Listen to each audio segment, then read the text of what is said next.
Oke, selamat bertemu kembali di mata kuliah pilihan Filsafat Arsitektur.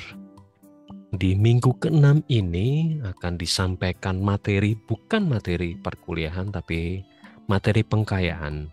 Materi pengkayaan ini merupakan materi eksplorasi personal saya, yang kemudian saya share ke mahasiswa dan rekan-rekan sekalian yang melihat serial dari mata kuliah Filsafat Arsitektur. Materi pengkayaan kali ini bicara tentang triad. Triad lebih mudahnya dipahami adalah sebuah dialektika tiga sisi. Dialektika yang dilakukan oleh filsuf, teori arsitektur, dan praksis arsitektur. Jadi ada tiga hal dari filsafat, dari bidang filsafat, dari perspektif teori arsitektur dan praktek di dalam arsitektur.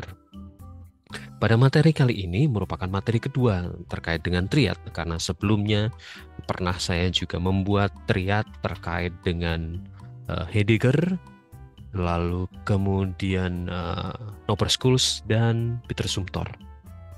Kali ini di materi triad philosophical hermeneutic, saya akan mengkaji cara berpikir filsafati dari Hans-Georg Gadamer, seperti janji saya di minggu lalu, bahwa akan membahas tentang salah satu pemikiran dari Gadamer. Kemudian dari perspektif teori ada Alberto Pérez Gómez, dan dari praksis arsitektur ada Herzog dan De Meuron. Jadi dua tokoh di dalam praksis arsitektur dan contoh kasusnya. Oke, kita kenalan dulu dengan Gadamer. Gadamer adalah seorang filsuf kontinental yang ternyata saya juga baru tahu belakangan ini adalah murid dari Heidegger. Gadamer mencoba menyempurnakan universalitas cakupan hermeneutik dengan memperluasnya dalam teksnya. Jadi melampaui teks ke semua bentuk pemahaman manusia. Oleh karena itu, dari perspektif Gadamer, hermeneutik filosofis menyelidiki makna dan signifikansi pemahaman bagi eksistensi manusia secara umum. Nah, ini yang hal yang menarik, bahwa Gadamer mencoba melihat being dan melanjutkan pemikiran dari konsep being tersebut. Oke, dalam bahasan kali ini saya akan fokus ke pemikiran Gadamer tentang memori masa lampau. Gadamer mencoba menentang dominasi dalam konsep berpikirnya, menentang dominasi pemikiran ilmiah yang sempit yang terjadi di masa modernisme. Metode ilmiah sempit dan rasionalitas teknis yang benar-benar hanya mengukung dan tidak menyediakan ruang bagi interpretasi, bagi pemahaman persepsi manusiawi. Gadamer berargumen bahwa pendekatan ini mengabaikan bentuk-bentuk pemahaman yang kaya makna yang ditemukan dalam seni dan humaniora. Jadi kaitan dengan seni dan kaitan dengan kemanusiaan. Kritik Gadamer ini menjadi fondasi bagi penolakan terhadap arsitektur yang hanya berorientasi pada fungsi dan teknologi, hanya pragmatis fungsional dan mengejar kemampuan teknologi. Bagi Gadamer, pemahaman bukan sekedar aktivitas intelektual, melainkan sebuah pengalaman. Nah, ini catatan yang penting. Pengalaman eksistensial yang melibatkan seluruh diri kita. Ini juga kaitan dengan panca indera kita, cerapan kita terhadap fenomena yang terjadi. Memang Husserl, Heidegger, dan Gadamer termasuk tokoh-tokoh filsuf yang dalam konteks atau dalam perspektif fenomenologi. Gadamer menceritakan pengalaman masa kecilnya tentang lantai parket. Hal ini perlu saya sampaikan di sini karena ada kaitannya nanti dengan karya-karya Herzog dan Meuron. Di rumah orang tuanya memiliki kekuatan magis karena terkait dengan ritual keluarga, perawatan, dan imajinasi seorang anak. Pengalaman menunjukkan bagaimana sebuah elemen arsitektur dapat menjadi wadah makna yang mendalam melalui sensualitas material, memori, dan interaksi manusia, melampaui sekedar fungsi atau estetika visual. Jadi yang coba dikejar atau dikritik lebih lanjut bahwa ada hal terkait dengan persepsi. Persepsi berkaitan dengan memori atau kejadian di masa lampau dan ekspresi materialitasnya. Material, memori itu juga mengacu pada bagaimana seorang anak, dalam hal ini Gadamer, dengan interaksi dengan orang tuanya.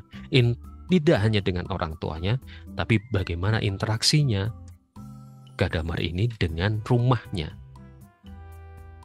Di sisi lain ada kita kenal dengan Gaston Bachelard dengan memori yang menggambarkan atau menggunakan metafor rumah baik di lantai bawah. Kita bayangkan rumah bukan rumah seperti di Indonesia ya, bayangkan rumah yang seperti di luar negeri. Ada gudang di bawah tanah, kemudian ada gudang di attic.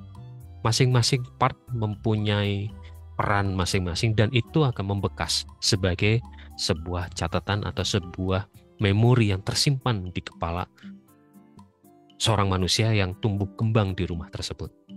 Kurang lebih hampir sama, tapi kemudian Gadamer dalam hal ini yang fokus bahasan kali ini terkait dengan materialitasnya. Oke, kita nyebrang dengan Alberto Perez Gomez yang lahir di Meksiko namun menjadi warga negara Kanada. Dia fokus ke arsitektur, memang seorang ahli teori di dalam arsitektur dan membuat beberapa tulisan yang cukup menarik untuk dibahas. Nah, ini yang kita lihat dalam bahasan kali ini adalah tentang bagaimana puitikal di dalam arsitektur. Perez Gomez menggunakan Gadamer untuk mengkritik dominasi saintifik positivistik. Kembali lagi, perspektif modernisme di dalam praktek arsitektur. Yang menyebabkan, menurut Gomez, menyebabkan representasi yang terbelah, di mana aspek teknis dan geometri arsitektur terpisah dari maknanya. Padahal makna itu punya kekuatan puitik. Kita ingat, Heidegger juga pernah mengkaitkan bangunan dan puitik, poetically dwell, segala macam yang tentang hal itu. Perez Gomez menyerukan pemulihan makna puitis dan narasi budaya dalam arsitektur. Jadi peran manusia atau humaniora itu masuk ke dalam ranah berpikir, ranah konseptual di dalam arsitektur. Ini bukan hanya tentang meniru gaya masa lalu secara harfiah, bukan sekedar kopas dari bangunan-bangunan vernakular tradisional apapun itulah judulnya, tapi kemudian menemukan kembali hasrat atau tepatnya ada kata istilah eros untuk membangun yang lahir dari ketidaklengkapan yang dapat menghubungkan arsitektur kontemporer dan tradisi di masa lampau. Ada relasi memori di situ. Bentukan baru tapi dengan konteks masa kini. Bentukan baru dengan landasan berpikir arsitektur masa lampau. Di sini ada dialog, di mana masa kini berdialog secara produktif dengan masa lampau untuk menciptakan makna baru. Jadi makna itu di-create kembali, dimunculkan kembali. Itu gunanya kita belajar sejarah arsitektur. Kalau boleh sedikit geser, kita belajar sejarah arsitektur bukan sekedar untuk mengagumi atau sekedar nostalgia masa lampau. Bahkan ada yang mengatakan romantika di masa lampau, tapi kemudian menggunakan kejadian, menggunakan keadaan di masa lampau, memori-memori di masa lampau, dan digunakan, diekspresikan dengan bentuk yang baru, dengan makna yang baru. dengan penyelesaian yang baru. Jadi bukan hanya sekedar ditempel supaya kita bisa berromantis nostalgik semata, tapi kemudian dia berfungsi, dia bermakna, sehingga lingkarannya bukan lingkaran tertutup, tapi lingkaran spiral yang makin tinggi atau makin sesuai dengan keadaan masa sekarang. Itu dari Alberto Perez Gomez. Kita masuk ketiga di praksis arsitektur. Herzog dan de Meuron ada sebuah firma yang didirikan oleh dua orang, Jacques Herzog dan de Meuron, yang berada di Swiss dan pernah menang juga Pritzker Prize. Kasus yang akan diambil adalah Tate Modern ini, yang ada ilustrasinya, gambar. Bagian ini atau apa ya bisa dikatakan kasus ini pernah benar-benar ditulis secara konseptual. Jadi Gadamer Floor itu adalah konseptual dari karya Tate Modern ini. Dan esensinya adalah bagaimana lantai Gadamer tadi kemudian ditempatkan sebagai landasan konseptual bangunan ini, bangunan Tate Modern ini.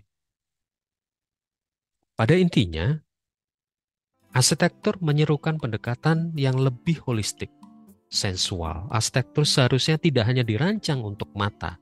Ini menarik ya. Tidak dirancang hanya untuk visual semata, keindahan visual, tetapi untuk keseluruhan panca indera. Ekspresinya atau perwujud nyataannya melalui material. Material harus dipilih karena kemampuannya untuk menua dengan indah dan merekam jejak kehidupan, sehingga menciptakan hubungan yang lebih mendalam antara arsitektur, ruang, dan memori yang ada di belakangnya. Itu yang menjadi catatan. Jadi kesannya memang benar-benar mengaplikable dari apa yang dilakukan atau pemikiran dari Heidegger tentang Gadamer tentang lantai. Jadi ini mengunjungi Gadamer, kan bahkan Herzog mengunjungi apartemen dari Gadamer ketika lantai tuanya itu justru berfungsi sebagai penanda karena Gadamer mulai kesulitan melihat. Lantai tersebut menjadi metafora sentral. Bagi Gadamer, lantai tidak rata dan penuh bekas bukanlah sebuah kekurangan, melainkan sebuah peta fisik yang dihafal oleh tubuhnya. Lantai itu menyimpan jejak sejarah, memori, dan kehidupan. Kemudian Gadamer membaca lantai tersebut dengan tubuhnya, bukan hanya dengan matanya, karena memang kemudian matanya penglihatannya tidak terlalu bagus, bahkan hampir buta. Itu yang coba ditangkap kemudian diaplikasikan, bukan hanya pemilihan material, bahkan kalau rekan-rekan bongkar tentang Tate Modern ini, karya bangunan ini, Herzog dan de Meuron menggunakan banyak sekali modeling khusus untuk tangga. Ini yang kemudian menarik.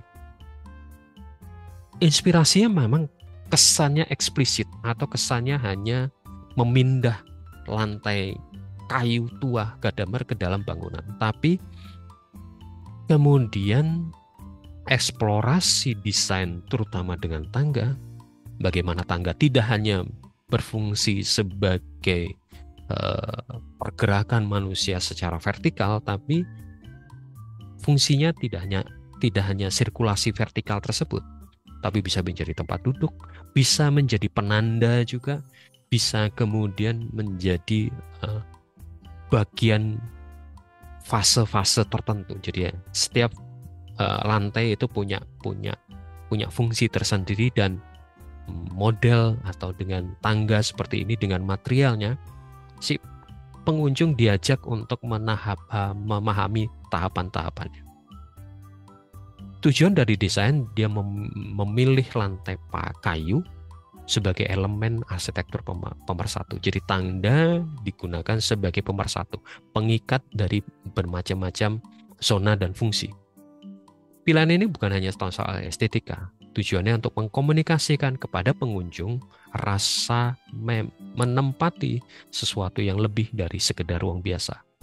Lantai tersebut menciptakan pengalaman sensori yang berakar pada memori dan materialitas, bukan sekedar ruang netral yang dilihat secara visual untuk melihat seni, barang seni.